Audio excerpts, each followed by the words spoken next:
Um crime que nunca foi resolvido. Às 3h17 da madrugada, uma chamada foi registrada na central da polícia. O sistema identificou a origem como um telefone fixo residencial.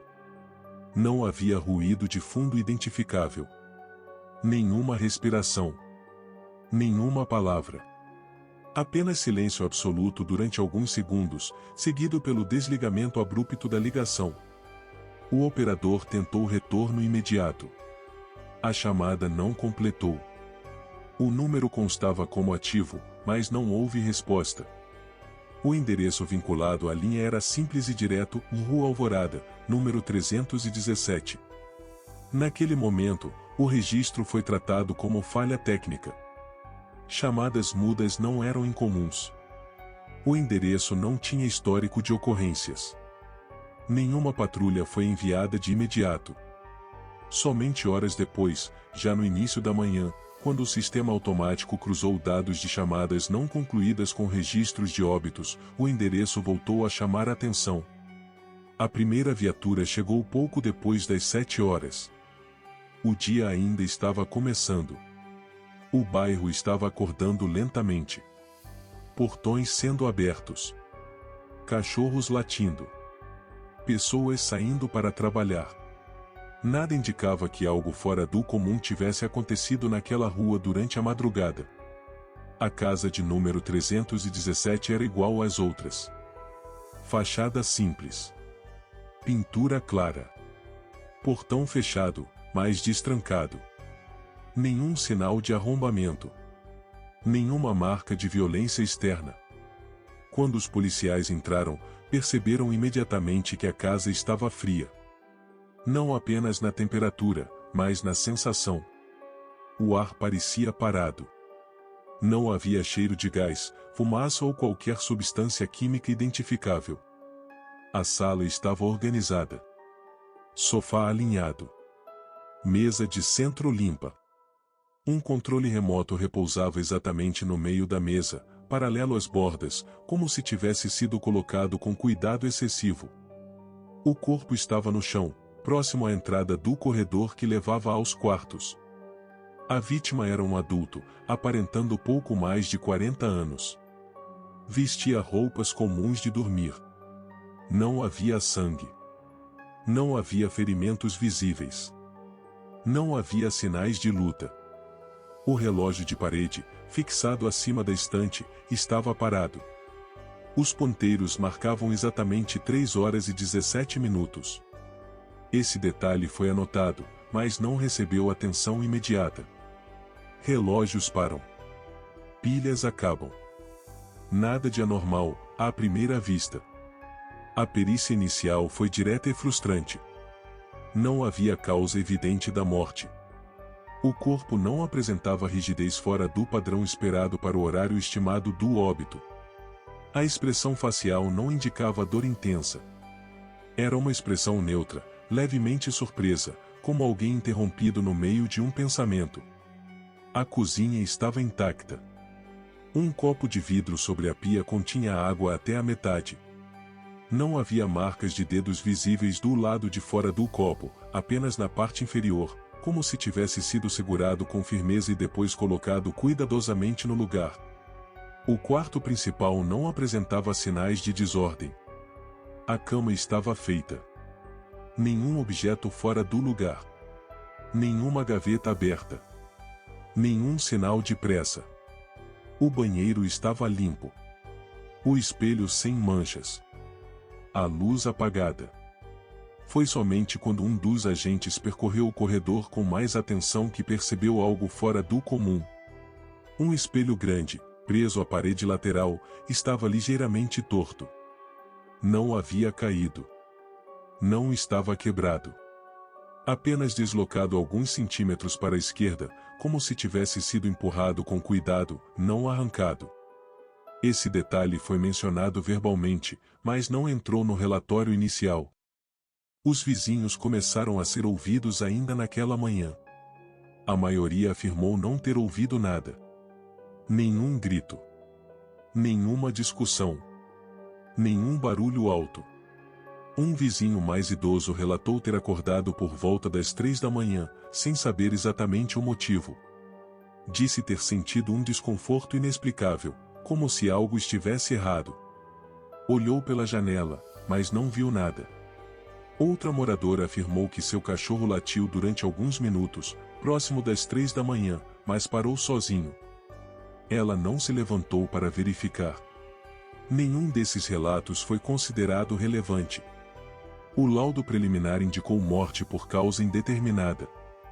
Não havia sinais claros de infarto, AVC ou intoxicação visível. Amostras foram coletadas para exames mais detalhados. Enquanto isso, a vida da vítima começou a ser analisada com mais profundidade. A rotina era simples. Trabalho administrativo. Horários regulares. Pouco contato social fora do ambiente profissional. Nenhuma relação amorosa estável no momento da morte. Nenhuma briga conhecida. Nenhuma ameaça registrada. Mas algo começou a surgir quando colegas de trabalho foram ouvidos com mais atenção. Relataram que, nas semanas anteriores, a vítima parecia distraída, cansada, com olheiras profundas. Comentava, de forma vaga, que não estava dormindo bem. Em uma conversa informal, teria dito que a casa estava diferente à noite. Não explicou o que isso significava. Apenas mudou de assunto. No computador pessoal, encontrado no escritório da casa, havia pesquisas recentes sobre distúrbios do sono, paralisia noturna e sensação de presença. Nenhuma conclusão clara. Apenas buscas repetidas. No quarto, dentro de uma gaveta, foi encontrado um caderno simples, sem capa. As primeiras páginas continham anotações comuns e listas, datas, lembretes. Mas, à medida que as páginas avançavam, o conteúdo mudava. Horários passaram a se repetir. Sempre o mesmo. 3h17. 3h17. 3h17. Algumas páginas continham apenas esse horário, escrito diversas vezes, com caligrafia cada vez mais pressionada. Em uma das últimas páginas, uma frase curta, escrita sem pontuação. Ele fica em silêncio quando eu olho. Nenhuma explicação adicional. Esse caderno foi arquivado como possível indicativo de estresse psicológico. Não foi aprofundado naquele momento. Os exames toxicológicos não encontraram substâncias ilícitas. Nenhum medicamento em dosagem anormal. Nenhum veneno conhecido. O caso começou a esfriar. Até que um detalhe voltou à tona. Ao revisar a chamada da madrugada, um técnico percebeu algo incomum. Embora não houvesse áudio reconhecível como voz, o registro apresentava variações mínimas de frequência, como se algo estivesse sendo captado pelo microfone, mas não da forma esperada. Não era ruído ambiente comum. Não era interferência.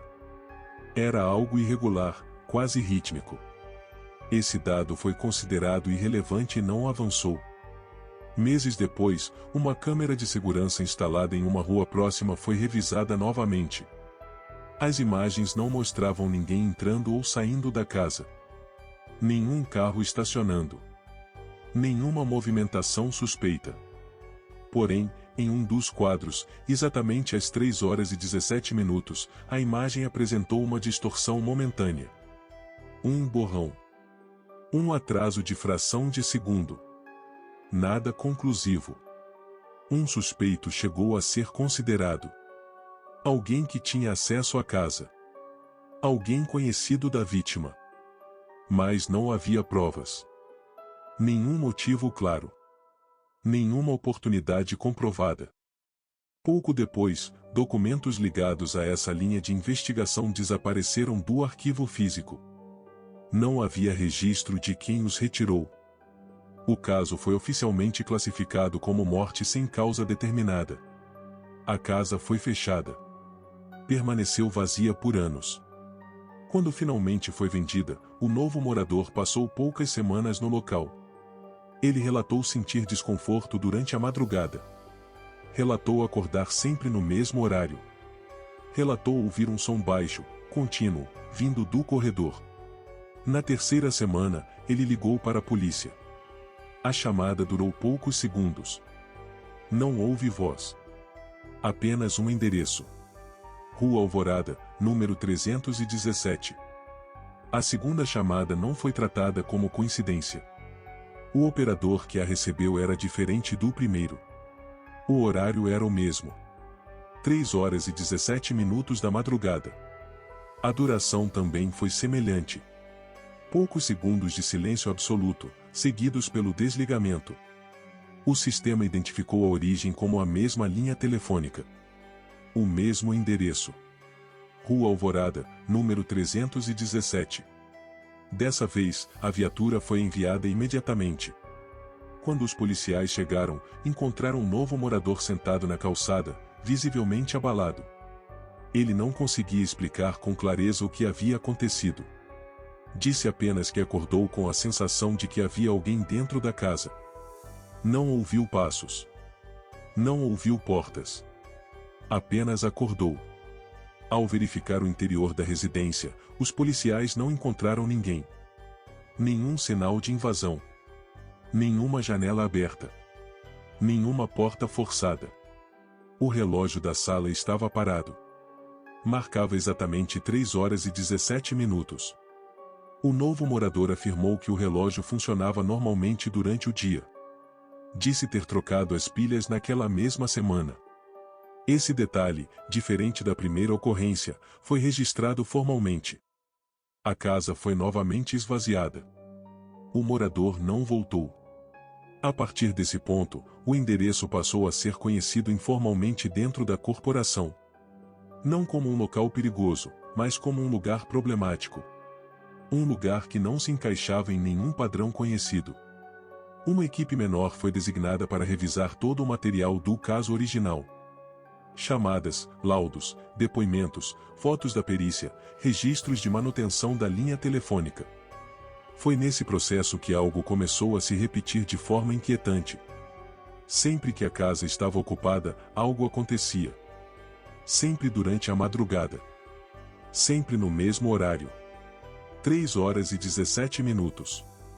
Ao investigar o histórico da linha telefônica, descobriu-se que ela havia feito apenas 3 chamadas em toda a sua existência, todas durante a madrugada, todas silenciosas, todas exatamente no mesmo minuto.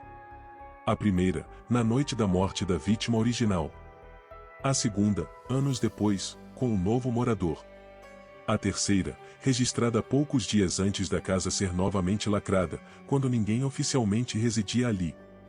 Essa terceira chamada não havia sido associada a nenhum evento, pois não houve despacho de viatura. Apenas um registro no sistema, esquecido entre milhares de outros. O endereço, naquele momento, estava vazio. Isso levantou uma pergunta incômoda. Quem ligou? Ou, mais precisamente, o que acionou aquela linha telefônica?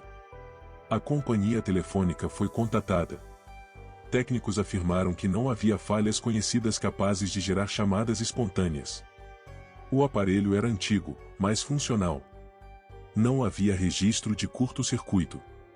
Não havia instabilidade na rede naquela região nos horários das chamadas.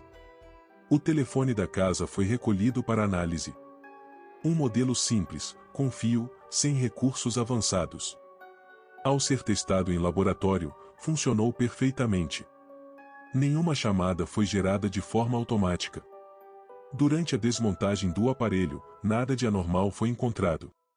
Enquanto isso, um detalhe do caso original voltou a chamar a atenção. O caderno encontrado no quarto da vítima. Um investigador decidiu reler todas as anotações, desta vez em ordem cronológica, prestando atenção não apenas no conteúdo, mas na forma. As primeiras páginas eram escritas com letra firme, regular. À medida que o tempo avançava, a caligrafia mudava. As letras ficavam mais apertadas. As margens desapareciam. O papel apresentava marcas de pressão excessiva, como se o autor estivesse escrevendo com força incomum. As repetições do horário começaram semanas antes da morte. No início, o horário aparecia isolado. Depois, surgia acompanhado de pequenas observações. Acordei de novo. Não ouvi nada. Ficou quieto quando olhei. Em uma das páginas finais, havia um desenho rudimentar. Um retângulo alto, com algo escuro no centro. Poderia ser interpretado como uma porta. Ou um espelho. Nenhuma explicação acompanhava o desenho.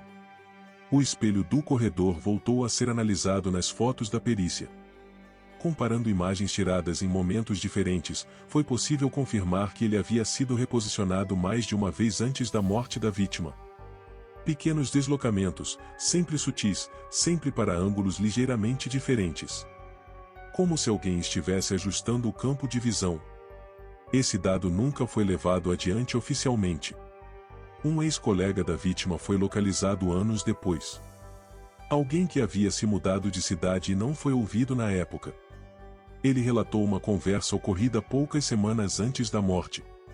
Segundo ele, a vítima comentou que havia parado de dormir no quarto por alguns dias. Disse que preferia o sofá.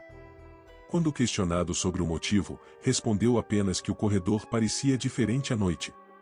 Não disse ameaçador. Não disse assustador. Disse diferente. Esse colega também afirmou que a vítima comentou, em tom de brincadeira, que o relógio da casa sempre atrasava durante a madrugada. Disse que achava estranho, porque só percebia isso quando acordava de madrugada, sempre no mesmo horário. 3h17. A investigação começou a ganhar um caráter mais psicológico. Hipóteses de distúrbios do sono foram consideradas. Paralisia noturna. Alucinações hipnagógicas. Sensação de presença. Mas nenhuma dessas hipóteses explicava as chamadas telefônicas. Nem o relógio parando. Nem o espelho sendo reposicionado. Nem a repetição exata do horário, sem variações. Um técnico em sistemas foi consultado para analisar os registros das chamadas silenciosas. Ele apontou algo que havia passado despercebido. O tempo entre o início da chamada e o desligamento era sempre exatamente o mesmo. Não variava nem em milissegundos. Isso era incomum para chamadas humanas. Pessoas desligam em tempos diferentes. Hesitam. Respiravam. Havia sempre alguma variação. Ali, não. Era sempre idêntico. Isso sugeria algo automático. Mas não havia nenhum dispositivo automático instalado. Enquanto isso, relatos não oficiais começaram a surgir. Moradores antigos da rua comentavam, em conversas informais, que aquela casa sempre teve fama estranha. Nada concreto. Apenas comentários antigos. Uma moradora afirmou que, anos antes, uma família havia se mudado dali após poucos meses. Disse que o filho pequeno acordava chorando sempre no meio da noite, apontando para o corredor. Outro vizinho comentou que, durante reformas antigas, um pedreiro se recusou a trabalhar à noite na casa. Disse que não gostava da forma como o som se comportava ali dentro depois de certo horário. Nada disso foi registrado oficialmente. O arquivo do caso foi reaberto de forma discreta. Não como investigação criminal, mas como revisão administrativa. Foi então que um documento chamou a atenção. O relatório do técnico que analisou a ligação original, anos antes, continha uma observação escrita à mão no canto da página. Origem da chamada não condiz com padrão externo. Não havia explicação adicional. Quando o técnico foi localizado para esclarecimentos, afirmou não se lembrar do caso específico. Disse apenas que, na época, havia a sensação de que a chamada não parecia vir do ambiente da casa, mas de algo muito próximo ao microfone, sem reverberação natural. Como se o som estivesse sendo absorvido. Ou contido. A casa permanece fechada até hoje. O relógio original ainda está lá. Sem pilhas. Parado. Marcando 3h17. Antes da casa receber o número 317, o terreno já existia há décadas. Registros antigos da prefeitura indicam que a construção original foi erguida ainda nos primeiros anos de expansão daquele bairro. Na época, a Rua Alvorada tinha outro nome, e poucas casas ocupavam o quarteirão. O lote onde hoje está a casa sempre foi considerado comum, sem histórico oficial de acidentes, crimes ou desapropriações. Ainda assim, documentos mais antigos revelam algo curioso. O primeiro projeto aprovado para aquela residência previa um corredor mais curto, com acesso direto aos quartos. Em algum momento da construção, o projeto foi alterado. O corredor foi alongado. Um desvio leve foi criado, fazendo com que quem estivesse na sala não tivesse visão direta do fundo da casa. Não há registro do motivo da alteração. O espelho do corredor, que se tornaria relevante anos depois, não constava em nenhuma planta. Foi instalado posteriormente. Não há nota fiscal. Não há data exata. Apenas aparece nas primeiras fotos internas da casa, já fixado na parede. Moradores antigos afirmaram, em conversas informais, que o primeiro proprietário morou pouco tempo no local. Mudou-se sem vender a casa, deixando-a fechada por meses. Depois, alugou. Os inquilinos também não permaneceram muito tempo. Sempre saíam sem conflitos, sem processos, sem explicações claras. A casa nunca ficou abandonada por longos períodos, mas raramente manteve o mesmo morador por mais de 2 anos. Nenhuma ocorrência policial foi registrada durante esse período inicial. Com o passar do tempo, reformas foram feitas. Pinturas novas. Troca de pisos. Atualização elétrica.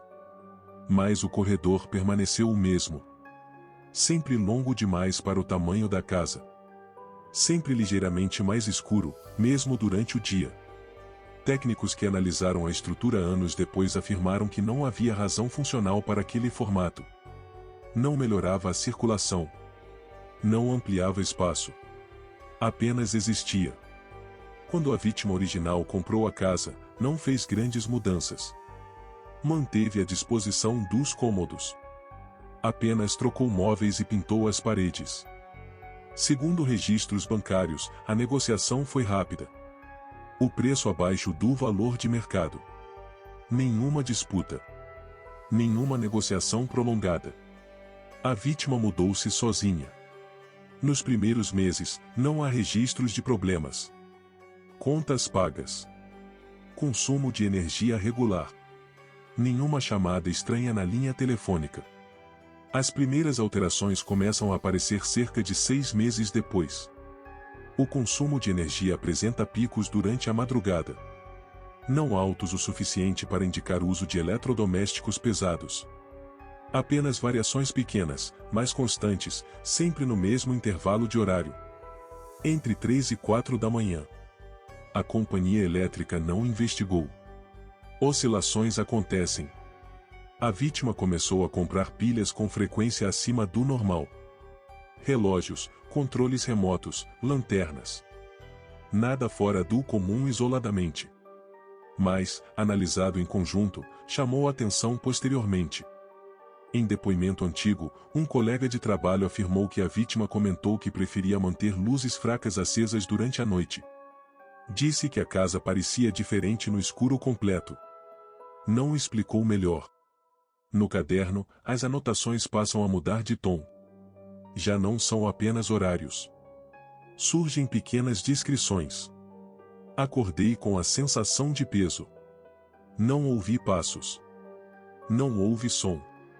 Quando olho, para. Essa última frase aparece mais de uma vez. Quando olho, para. Em uma página seguinte. Quando não olho, anda. Essas frases nunca foram analisadas por um profissional da área psicológica na época. Foram consideradas desabafos de alguém sob estresse. O relógio da sala foi trocado 2 vezes antes da morte. A vítima comprou modelos diferentes, em datas diferentes. Ambos pararam. Sempre durante a madrugada. Sempre no mesmo horário. A vítima chegou a comentar isso com um vizinho, em tom de piada. Disse que a casa tinha problema com relógios. O vizinho riu. Não levou a sério. Poucos dias antes da morte, a vítima ligou para um serviço de atendimento telefônico da companhia de energia, reclamando de quedas rápidas de luz durante a madrugada. O protocolo foi registrado, mas nenhuma equipe foi enviada. As quedas não constavam no sistema. Na última semana, a vítima deixou de dormir no quarto definitivamente. Passou a dormir no sofá da sala. Levava travesseiro e cobertor todas as noites. De manhã, guardava tudo com cuidado. Na noite da morte, segundo registros do celular, a vítima pesquisou novamente sobre sensação de presença. Leu relatos de pessoas que acordavam sempre no mesmo horário. Leu sobre casas que faziam barulho sozinhas. Não acessou fóruns religiosos. Não buscou ajuda espiritual. Apenas leu. Às 2h58, o celular foi bloqueado pela última vez. Às 3h17, a chamada foi feita. O telefone estava no gancho quando a polícia chegou. Não havia registro de tentativa de descagem manual. Nenhum número pressionado. A análise técnica posterior levantou uma hipótese desconfortável. O telefone não foi discado. Ele apenas saiu do gancho. Como se alguém tivesse levantado o fone e aguardado. Sem falar. Sem respirar de forma detectável. O novo morador, anos depois, relatou algo semelhante. Disse que acordou com a sensação de que o telefone estava fora do lugar. Não tocando.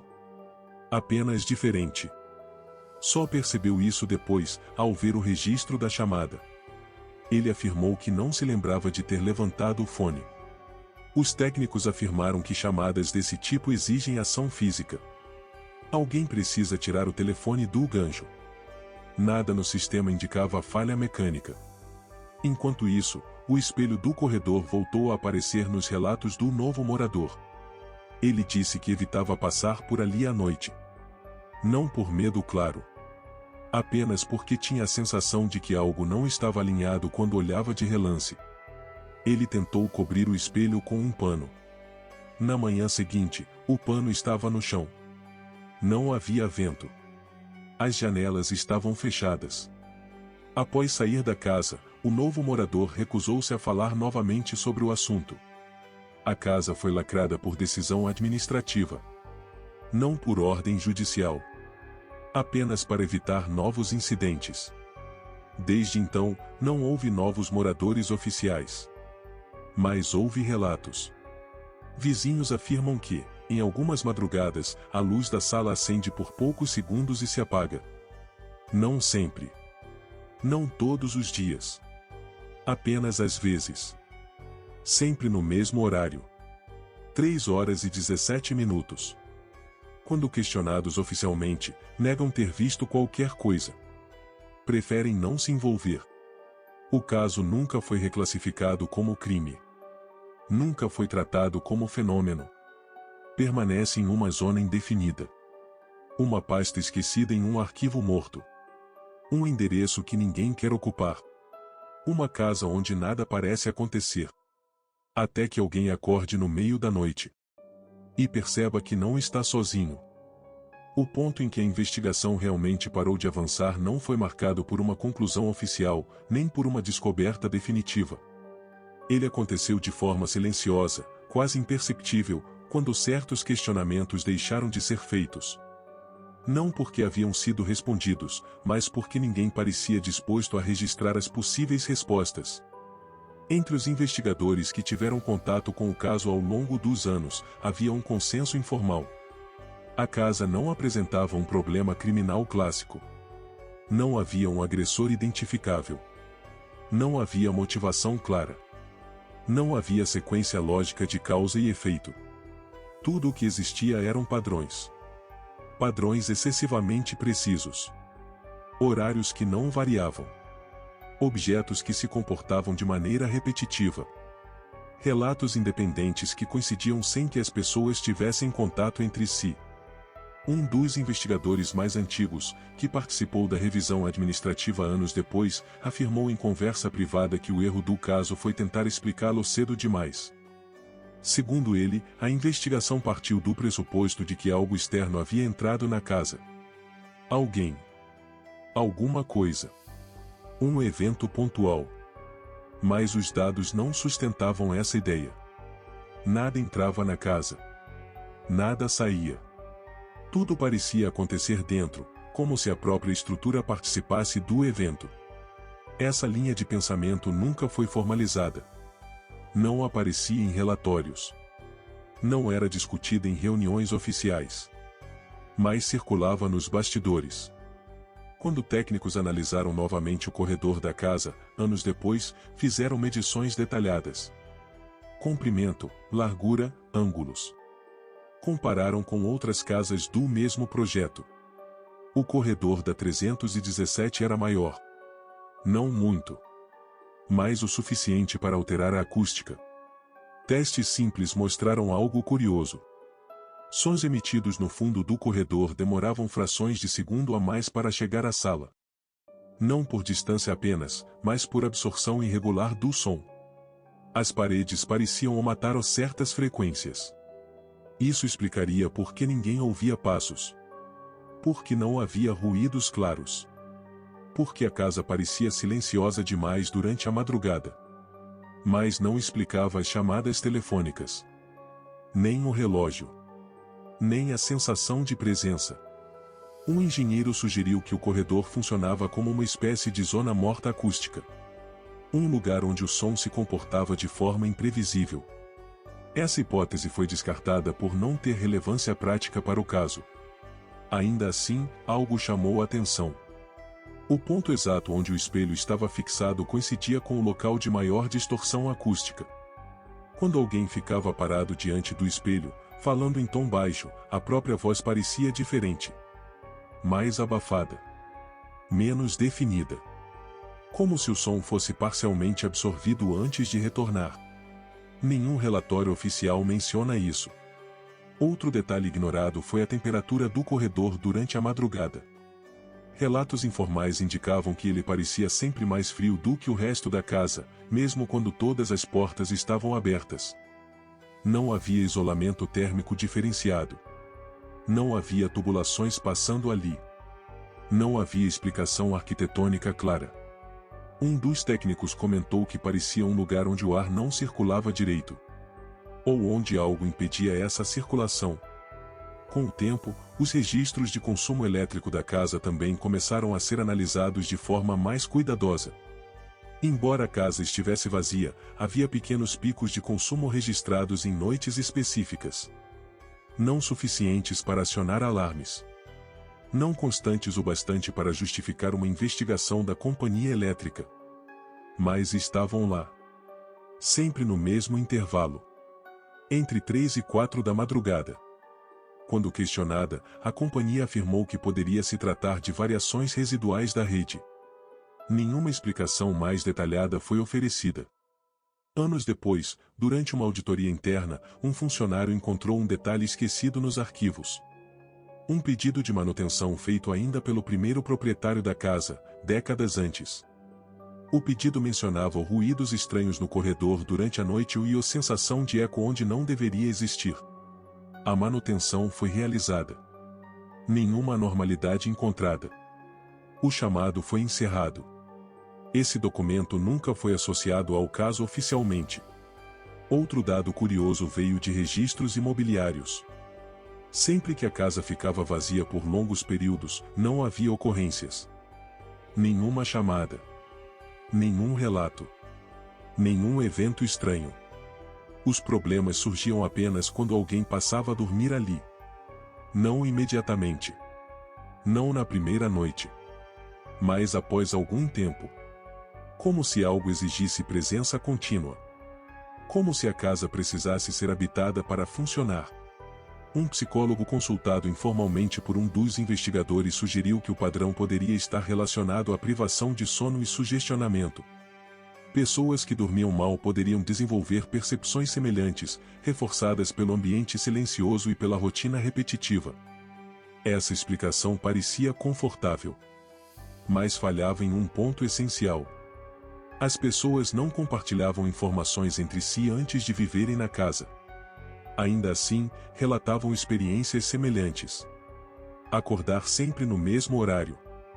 Sentir que algo estava no corredor. Evitar olhar diretamente para o espelho. O novo morador, antes de se mudar, não sabia de nada disso. Ainda assim, relatou os mesmos detalhes. Quando questionado sobre o horário exato em que acordava, respondeu sem hesitar: 3h17. Esse nível de precisão incomodava. Uma última tentativa de investigação foi feita anos depois, de forma não oficial. Um grupo pequeno decidiu passar a noite na casa. Não para provar nada. Apenas para observar. Nada foi registrado oficialmente sobre essa noite. Mas, em um relato pessoal escrito por um dos participantes, encontrado posteriormente entre papéis particulares, há uma descrição breve. Ele escreveu que acordou durante a madrugada sem saber por quê. Não ouviu barulho. Não sentiu medo imediato. Apenas acordou. O relógio não estava funcionando. Quando olhou para o corredor, teve a impressão de que o espaço parecia mais longo do que lembrava. Como se a distância até o fundo tivesse aumentado ligeiramente. Ele não caminhou até lá. Disse que teve a sensação clara de que não deveria atravessar aquele espaço naquele momento.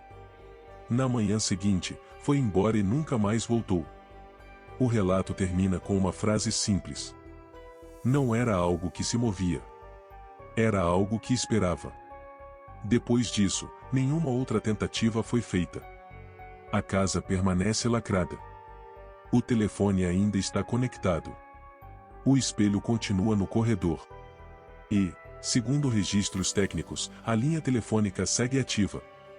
Em raras madrugadas, o sistema ainda registra tentativas de chamada que não se completam. Sem voz. Sem número discado. Apenas silêncio. Sempre no mesmo horário. 3h17. Na última semana antes da morte, a rotina da vítima começou a apresentar pequenas alterações que, isoladamente, não chamariam a atenção. Vistas em sequência, porém, formam um padrão difícil de ignorar. Na segunda-feira, a vítima chegou em casa no horário habitual. Preparou uma refeição simples. Assistiu televisão por pouco mais de 1 hora. Desligou tudo por volta das 10h30 da noite. Não houve ligações. Não houve mensagens. Nenhuma atividade fora do comum registrada no celular após esse horário. Por volta das 3 da madrugada, a vítima acordou. Não há registro exato do motivo. O relógio do quarto ainda funcionava naquela noite. Marcava 3h14. 3 minutos antes do horário que se tornaria recorrente. A vítima anotou no caderno apenas uma frase curta: e acordei antes. Não há mais registros daquela noite. Na terça-feira, a vítima saiu para trabalhar demonstrando sinais claros de cansaço. Colegas relataram que parecia distraída, cometendo pequenos erros que não eram comuns. Em determinado momento do dia, comentou que sentia como se o tempo estivesse o escapando durante a noite, como se dormisse menos do que imaginava. Naquela noite, decidiu dormir no sofá. Levou apenas um travesseiro. Não apagou todas as luzes. Deixou a luz do corredor acesa, embora fraca. Às 3h17, o relógio da sala atrasou alguns minutos, mas não parou. A vítima acordou exatamente nesse horário. Não há registro de anotações imediatas, mas, na manhã seguinte, escreveu no caderno: a luz estava acesa, mas parecia não iluminar. Na quarta-feira, a vítima tentou ajustar o ambiente. Comprou uma lâmpada mais forte para o corredor. Instalou ainda durante o dia. Testou. Funcionava normalmente. Naquela noite, voltou a dormir no sofá. Apagou todas as outras luzes. Manteve apenas a nova lâmpada do corredor acesa. Às 3h17, a lâmpada apagou sozinha. Não houve queda de energia registrada no bairro. O relógio da sala atrasou novamente. A vítima acordou no escuro. Não se levantou imediatamente. No caderno, a anotação dessa noite é mais longa do que as anteriores. Não houve barulho. Não houve sombra. Quando abri os olhos, já estava ali. Mas não se mexia. Não há explicação do que significa o ali. Na quinta-feira, a vítima não voltou para casa imediatamente após o trabalho. Ficou mais tempo fora. Jantou em um restaurante próximo. Voltou tarde. Segundo registros do celular, fez ligações curtas para 2 contatos diferentes. Nenhuma foi atendida. Ao chegar em casa, permaneceu algum tempo parado na sala, sem acender a luz.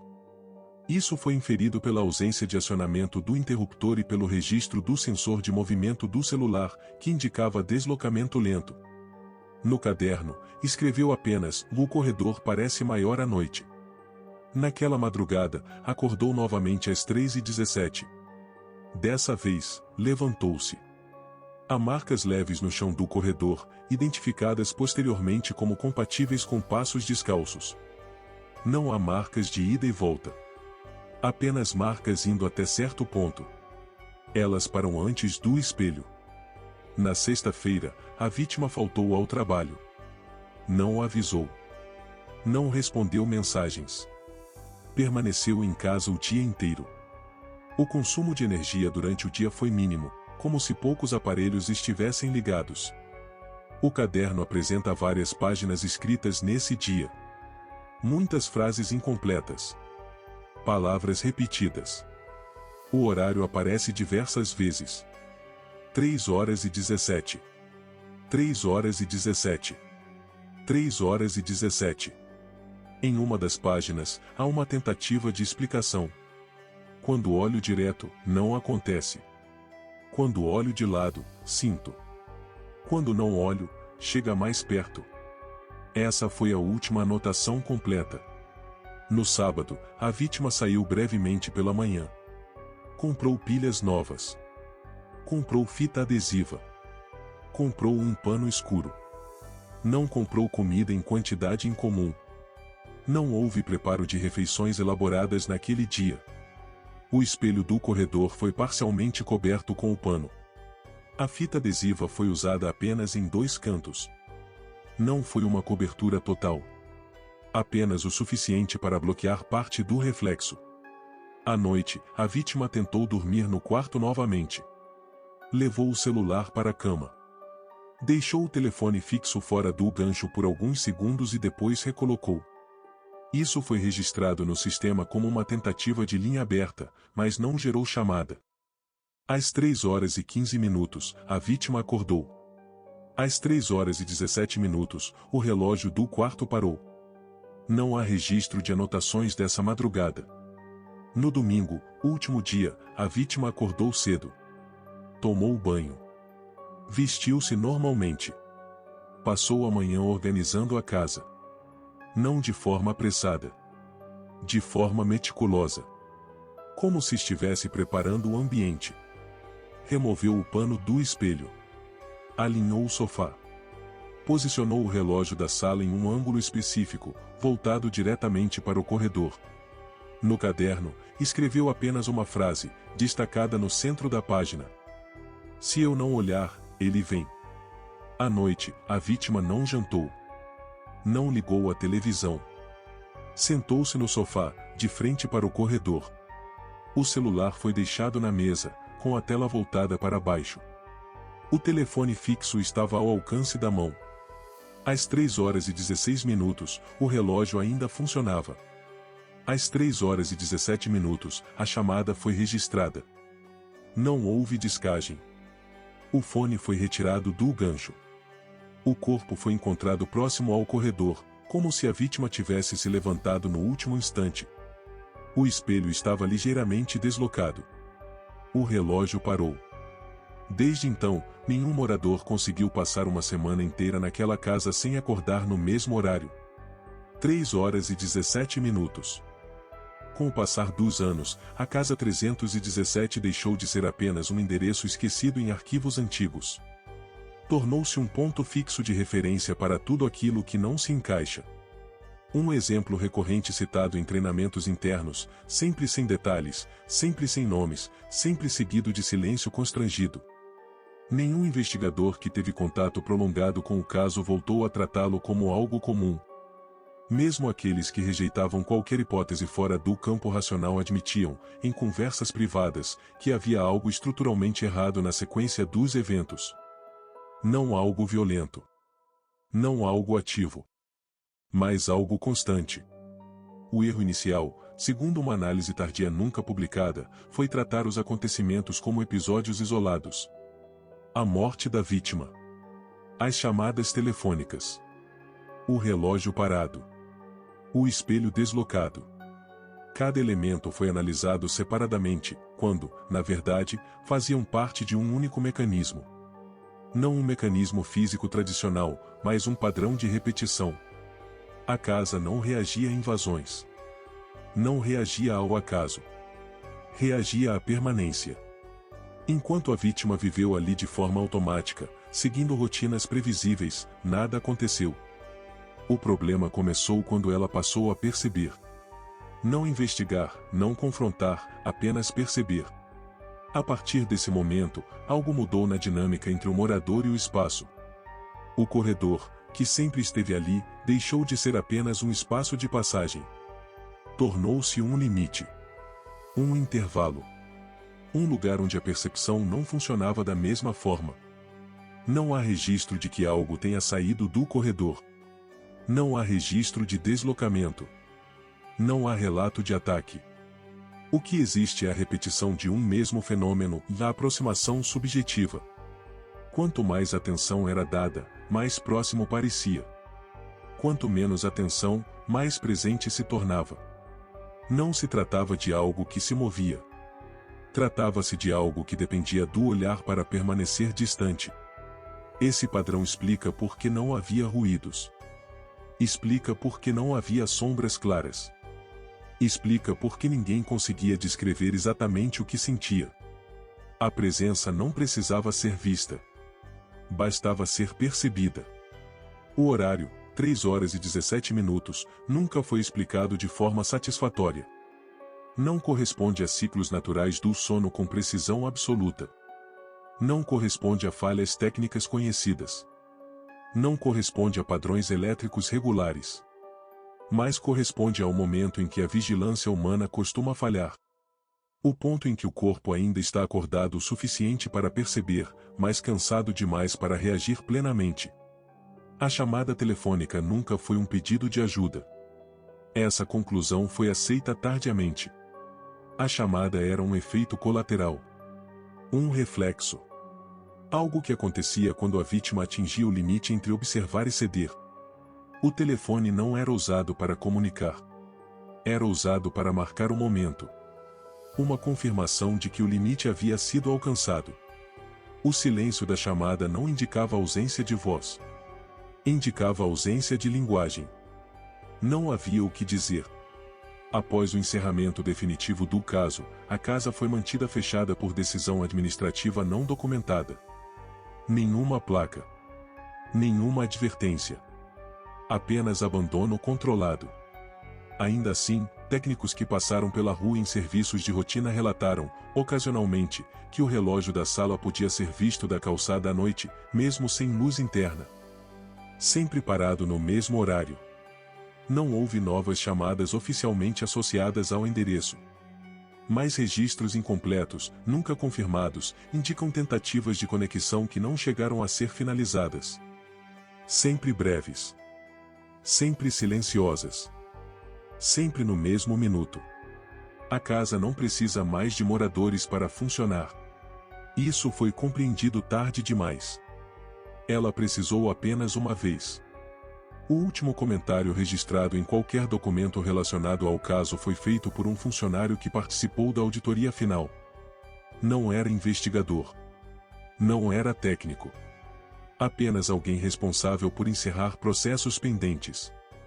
Ele escreveu uma única linha, no verso de uma folha que nunca foi digitalizada. Não era um lugar onde algo aconteceu. Era um lugar onde algo acontece quando alguém permanece tempo suficiente. Desde então, a casa 317 continua onde sempre esteve. Na mesma rua. Com o mesmo corredor. Com o mesmo espelho. Nada sai de lá. Nada entra.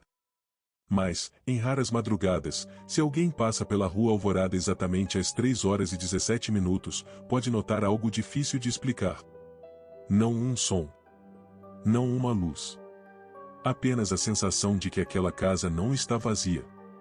E que, mesmo sem ninguém olhando, algo continua esperando.